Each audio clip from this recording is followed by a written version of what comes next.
So the Game Awards was kind of weird this year, wasn't it? The Game Awards is supposed to be this like celebration of all the great games that came out this year, and this year we had some incredible ones, and yet this one it felt more like a E3 or a State of Play or something like that, and it just kind of had like an award show shoehorned in. And I think there's 3 reasons as to why it felt this way. This one's 65 million years in the making.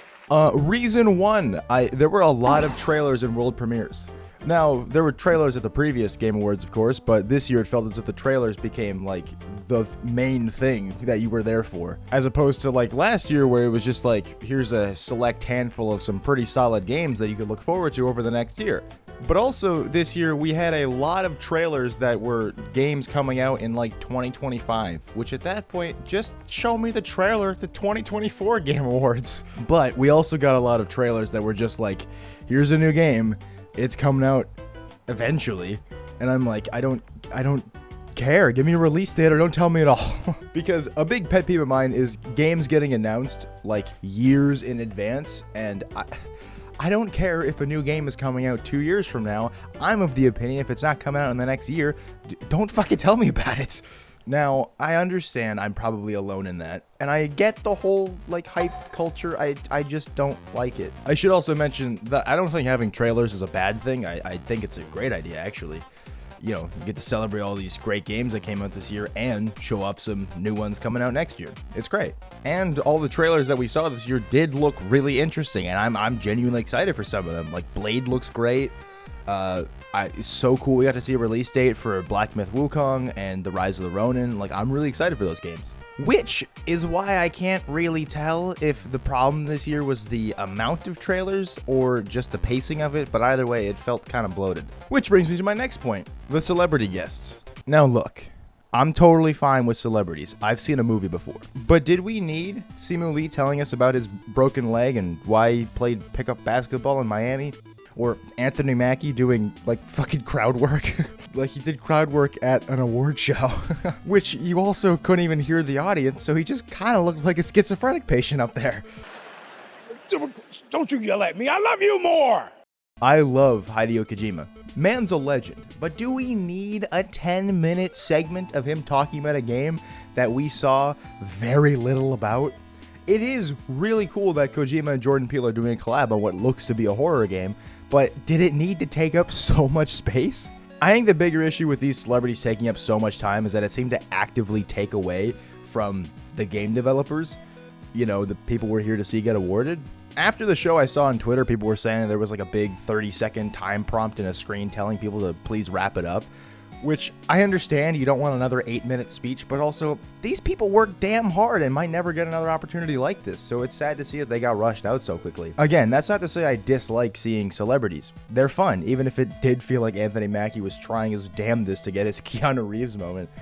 But he does have great stage presence and is very entertaining to watch. That being said, between hearing more of him and getting to hear more of the actual Game of the Year winner speech, I would choose them every time. Again, that's not to say I never want to see another celebrity up on stage. I just feel that they already get their moment in other forums, and this one's supposed to be for the game developers. So I hope going forward there's a better balance that isn't quite a 10-minute long speech, but is at least more than 30 seconds.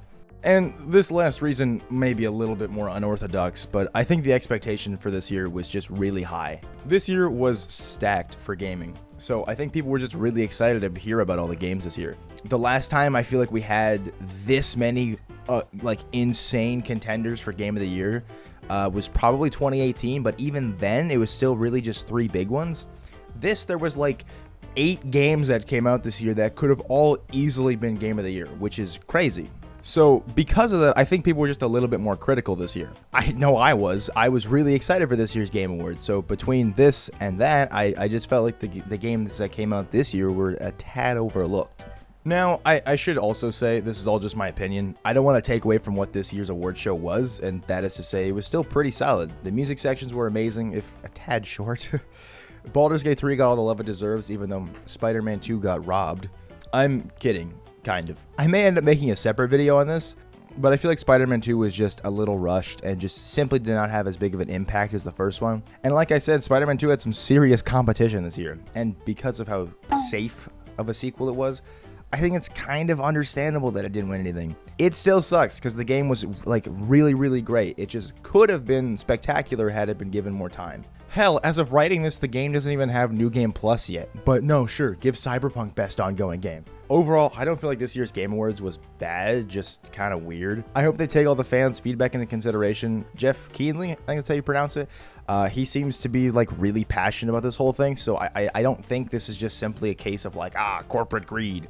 I think it's just a thing of like, these awards are fucking expensive. Like, they gotta be. With how big and crazy it is, this shit can't be cheap. So I understand them having a lot of ads and stuff like that.